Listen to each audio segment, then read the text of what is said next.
अस्सलाम वालेकुम। मैं हूँ सलीम खालिक। क्रिकेट कॉर्नर में आज जो गेस्ट हैं उनका नाम है जलालुद्दीन। उनका एक ऐसा एजाज़ है जो कोई नहीं छीन सकता।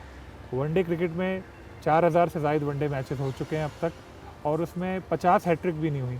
लेकिन जो पहली हैट्रिक हुई थी वो जलालुद्दीन साहब ने की थी 1982 में ऑस्ट्रेलिया के ख़िलाफ़। तो ये ऐसी चीज़ है, पहली हैट्रिक जो जब भी कभी जिक्र आता है तो इनका नाम सामने आता है कि जी पहली हैट्रिक इन्होंने की थी। जलाल भाई, आपसे इसी हवाले से बात होती होगी ज़्यादा? पहचान बन गई मेरी मेरी जी पहचान एक तरह से ये फर्स्ट हैट्रिक है, जी तो लोग अक्सर इससे याद करते हैं। और एक यूनिक इसलिए है कि जाहिर है कि पहली है तो पहली में तो फिर इसको ब्रेक करना भी मुश्किल है। जी तो हमेशा नाम आपका रहेगा। हमेशा फर्स्ट रहेगा। अभी विमेन चीफ सेलेक्टर के तौर पे आपने फ़राइज़ अंजाम दिए। अ, 1 साल का कॉन्ट्रैक्ट आपका हुआ और उसको एक्सटेंड नहीं किया, और पूरी तमाम वुमेन सिलेक्शन कमेटी बन गई है नहीं। तो आपको कैसा फील हो रहा है? देखिए, पहली बात तो ये कि जाहिर है जो मेरा जो भी कॉन्ट्रैक्ट था वो 1 साल का ही था, जो कि फरवरी में ख़त्म हो गया। मगर जो टीम के लिए हम कर सकते थे 1 साल में, और जो चीज़ें डेवलप कर सकते थे इस शॉर्ट पीरियड में, वो हमने काफ़ी कुछ किया। तो मैं आई एम सेटिस्फाई कि जो 1 साल में कर सकते थे हमने काफ़ी बेहतर किया। उसमें ख़ास तौर से एक क्राइटेरिया सेट करा सिलेक्शन का जो पहले नहीं था। फिर एक मैंने इसको ये जो हम अमूमन सेंट्रल कॉन्ट्रैक्ट जब देते हैं तो ये हमेशा लड़ाई रहती है ए कैटेगरी में कौन आया, बी में। तो इसके लिए भी मैंने एक पॉइंट सिस्टम बेस रैंकिंग बनाई, जो कि ड्राफ्ट की शक्ल में थी। अभी वो उसकी इम्प्लीमेंट होना था, वो नहीं हुआ। वो एक चीज़ ऐसी करके थी। फिर थोड़ा सा हमने ए टीम भी डेवलप कर ली थी ऑलमोस्ट, और उसकी सीरीज़ भी होनी थी। तो काफ़ी कुछ किया, और उसमें इस दौरान 1 साल में टीम की परफॉर्मेंस भी अच्छी रही, इस लिहाज से कि 3 सीरीज़ हमने जीती हैं।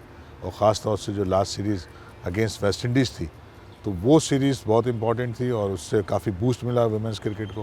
ये सारी चीज़ें जो इस पीरियड में रही हैं, तो मैं आई एम वेरी पॉजिटिव कि बड़ा अच्छा काम हुआ। बहरहाल अब ये फ़ैसला ज़ाहिर है मेरे हाथ में नहीं था, ये फ़ैसला उनके हाथ में था। और उसके पीछे ना तो मुझे कोई रीज़न्स बताए गए, ना कोई अभी तक कोई ऑफिशियली इन्फॉर्म भी नहीं किया गया कि जी आपको हटा दिया। अखबार से ही पता चला कि नई सिलेक्शन कमेटी बन गई है। तो बेस्ट ऑफ लक। अब जो भी आगे करते, हमने जो अपना काम करना था उसको जिस हद तक अच्छा कर सकते थे किया, और उसके रिजल्ट्स भी आए। तो आपने जो टैलेंट देखा, आपको नज़र आया वुमेन क्रिकेट का इतना टैलेंट पाकिस्तान में? नहीं, टैलेंट तो अभी थोड़ा सा कम है, और बड़ा छोटा पूल है। मगर एक ट्रैक पे पिछला जो 1 साल था उसमें जो नया स्ट्रक्चर बना था, वो ट्रैक पे आना शुरू हुई थी। मसलन जैसे 5 जोन क्रिकेट के बनाए गए, पहले 13 जोन थे। उसकी ज़रूरत नहीं थी क्योंकि इतने प्लेयर मौजूद ही नहीं है अभी इस पूरे हमारे इस कंट्री में। तो 5 जोन बनाया था, वो एक अच्छा आइडिया था। फिर उसके अंदर डेली बेसिस पे स्कूलों में जाना और कोचिंग होना, ये वेरी गुड आइडिया। इससे बड़ा फ़ायदा हुआ था, अवेयरनेस भी आई थी लड़कियों में, और शौक़ भी बढ़ रहा था। फिर डेली बेसिस पे जब प्रैक्टिस हर 5 जोनों में हो रही थी, जो बेस्ट प्लेयर थी उनकी, उनमें इम्प्रूवमेंट आ रहा था। तो स्टार्ट हो गया था, एक ट्रैक पे आ गई थी, मगर अब फिर डीरेल हो गया। ज़ाहिर है अब वो जो एक स्ट्रक्चर था उसको तब्दीलियाँ आ रही हैं उसमें। तो टैलेंट अभी डेवलप होना है। जैसे हम अगर मेंस की बात करें तो हमारे पास बेताशा रॉ टैलेंट है, ये हम लड़कियों के लिए नहीं कह सकते। मगर अब जैसे जैसे शौक़ बढ़ेगा लड़कियों में, ज़्यादा क्रिकेट देखी जाएगी लड़कियों की, तो टैलेंट तो बेसिकली देखने से आता है। तो जितनी ज़्यादा क्रिकेट देखी जाएगी, जितना उसको एक्सपोजर मिलेगा, टैलेंट आना शुरू हो जाएगा। मगर नाउम्मीद ही नहीं है, अभी बहुत कुछ जो था उसमें रह के जो अच्छा हो सकता था। मगर इन फ्यूचर के लिए मैं समझता हूँ कि डेवलपमेंट हो सकती है, और एक बेहतर टीम आगे चल के बन सकती है। अच्छा, आपकी जो स्पेशलिटी है वो तो कोचिंग है। लेवल 4 आप कोच हैं, और मेरे ख्याल है वाहिद कोच है जिसने इंग्लैंड, ऑस्ट्रेलिया और पाकिस्तान तीनों जगह से कोचिंग कोर्सेज किए हैं। तो आइंदा कभी कोचिंग में असाइनमेंट मिले तो उसमें इंटरेस्टेड हैं आप? जैसे आपने ख़ुद भी कहा कि मेरा असल जॉब तो क्रिकेट कोचिंग, प्लेयर डेवलपमेंट है, क्रिकेट डेवलपमेंट है। इसमें मैंने एक्सपर्टीज़ हासिल की है। ये चीज़ मैंने बल्कि वसीम खान साहब जो हमारे नए एमडी हैं उनको बताया, उनको हर चीज़ मैंने दी भी है उनको। तो मेरी एक्सपर्टीज़ तो वही है, और अगर कोई असाइनमेंट उससे रिलेटेड मिलता है तो ज़ाहिर है उसमें मैं ज़्यादा कि उसको पसंद करूँगा करना, क्योंकि वो मेरा पैशन भी ज़्यादा है। तो आई एम अवेलेबल। ये बात मैंने वसीम साहब को भी बताई है, वसीम खान साहब जो आए थे, कि जी आप जो बेहतर समझते हैं वो करें, आई एम अवेलेबल। और कोचिंग ज़ाहिर है हम पायनियर में से हैं पाकिस्तान में, हमने ख़ुद भी ट्रेनिंग ली है और लोगों को भी यहाँ डेवलप किया है।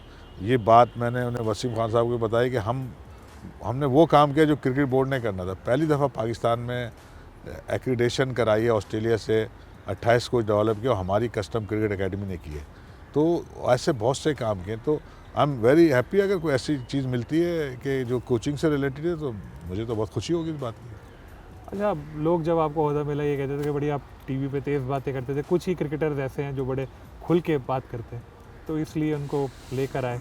अब आप नहीं है दोबारा, तो क्या फिर दोबारा जलाल में आके वैसे ही स्टेटमेंट आएंगे आपके? आप नहीं, उस दौरान भी आए, लड़कियां नाराज़ भी हुई, आर्टिकल भी मैंने लिखे, और इन इन इन बिटवीन जब हम कभी टॉक करते थे तो जो रियल बात होती थी करती थे। ज़ाहिर है कि जब आप पीसीबी की साइड पे हो जाते हो तो आप क्रिटिसाइज़ ज़्यादा नहीं कर सकते, आपके एक कॉन्ट्रैक्ट का हिस्सा होता है।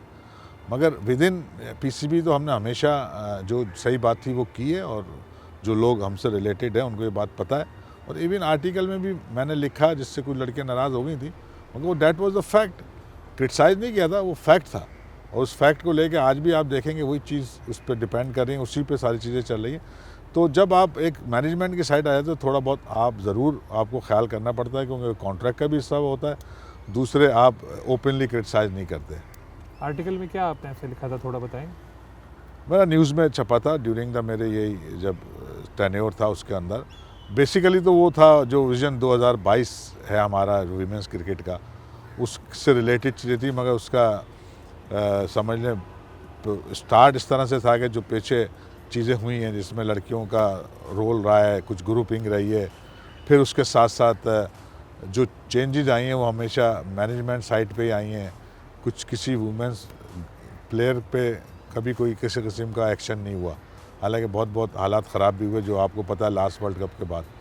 तो इन सब बातों पे ही वो मेनली बेस कर रहा था, मगर था वो पॉजिटिव, वो नेगेटिव नहीं था। और उससे चीज़ों को आइडेंटिफाई करके उस बात को लिखा गया था, और मेनली वो जो आगे होने जा रहा है उससे रिलेटेड था।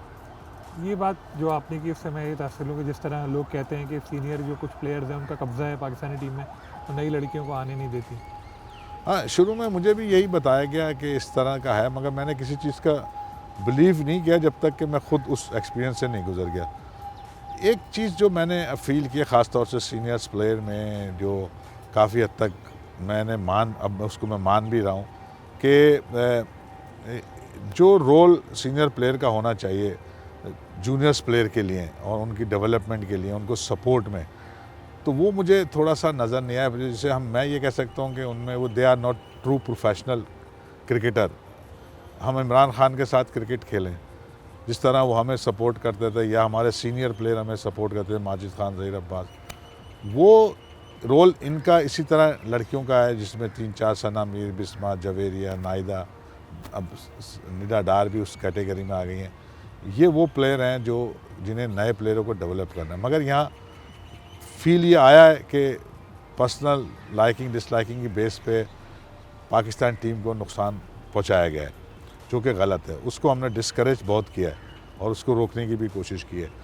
और इन डेप्थ नॉलेज भी सीनियर प्लेयरों में वो उस लेवल की नहीं है जिससे आप क्रिकेट की खेला ज़रूर है, स्किल है, मगर जब आप उनसे किसी चीज़ पे आर्गूमेंट करें तो वो नॉलेज उनकी लैक करती है। और कुछ जो एक वुमेंस में थोड़ा सा जेलसी वाला एलिमेंट पाया जाता है अपनी दूसरी साथियों के लिए, वो थोड़ा सा नज़र आया। तो इससे पाकिस्तान क्रिकेट, वुमेंस क्रिकेट की ख़राबी में वो पार्ट प्ले करती है। तो हमने उसको काफ़ी हद तक रोका है, मगर ये चीज़ रफ्ता रफ्ता निकलेगी जब हम नीचे से बेस्ट और प्लेयर डेवलप करेंगे। जो हमने ए टीम का कॉन्सेप्ट लाए थे और उसके अंदर लड़कियों को ला के डेवलप कर रहे थे, तो ये चीज़ ख़त्म हो जाएगी। इसकी वजह से थोड़ा सा रुकावटें ज़रूर आई हैं। अब मेंस क्रिकेट की भी थोड़ी बात करते हैं। आप देख रहे होंगे यूएई में ऑस्ट्रेलिया से सीरीज़ में दोनों मैचों में बैटिंग ने अच्छा स्कोर किया जो इब्तदाई हुए, लेकिन जो बॉलिंग है वो नहीं चल पड़ी। आप तो फास्ट बॉलर रहे हैं, आप देख रहे हैं पेसर्स की परफॉर्मेंस इतनी अच्छी नहीं है, क्या वजह नज़र आ रही है आपको? देखिए, बैटिंग की परफॉर्मेंस अच्छी मैं ज़रा किसी और शक्ल से देखता हूँ, किसी और पैटर्न पे देखता हूँ मैं। खाली अगर कोई 100 रन बना ले वो परफॉर्मेंस मैं नहीं काउंट करता। मैं ये इस तरह उसे देखता हूँ कि वो 100 रन क्या उस वक्त 100 ही बनने थे या ये 130 बनने थे, और टीम की उस वक्त क्या ज़रूरत थी कि किस स्टेज पे रिस्क लेना था और जो रिस्क नहीं लिया, या अपने स्ट्राइक रेट को इम्प्रूव कर सकते थे मगर नहीं किया अपने पर्सनल सेल्फिश के लिए। तो इस तरह का इम्प्रेशन इस पूरे 2 मैचेस में नज़र आया है कि हम इससे बेहतर रन्स बना सकते थे। और हम बेहतर टीम के इंटरेस्ट में बेहतर तरीके से आखिर में या किसी ऐसी स्टेजेस पे जहाँ हम बेहतर खेल सकते थे वहाँ नहीं खेला। तो ये एक चीज़ काउंट करने की होती है। खाली 100 रन बनाना या टीम ने 280 रन बनाना ये काफ़ी नहीं होता है कि 280 बनने थे या उस वक्त 320 रन बनने थे। ये जज कौन करेगा? जो वहाँ टीम मैनेजमेंट के साथ बैठा उस कंडीशन को देख के, उस हालात को देख के। तो यहाँ पे हमारे प्लेयर लैग करते, थोड़ा यहाँ सेल्फिशनेस हमें नज़र आती है कि जो टीम इंटरेस्ट है उससे के मुताबिक अपने आप को मैच नहीं करते। इसमें अकाउंटेबिलिटी हमारी नहीं है। ये टीम वैल्यूज़ होती हैं, उन वैल्यूज़ को एग्री कराया जाता है बिफोर द कोई भी टूर्नामेंट हो या सीरीज़ हो। वो एग्री करने के बाद उसको फिर जज किया जाता है उन प्लेयरों को उस वैल्यूज़ के हवाले से, उस परफॉर्मेंस स्टैंडर्ड के हवाले से। हमारे यहाँ बज़ाहिर, मैं तो टीम के साथ नहीं हूँ, मगर ये नज़र आता है कि ऐसा कॉन्सेप्ट नहीं है, क्योंकि हमने देखा प्लेयर 100 भी कर गए मगर वो 100 से ज़्यादा और कम बॉलों में कर सकते थे, या वो 100 की जगह 130 रन कर सकते थे, जो उन्होंने नहीं किए। हाँ, बॉलिंग में अगर आप कहेंगे तो bowling is a different skill.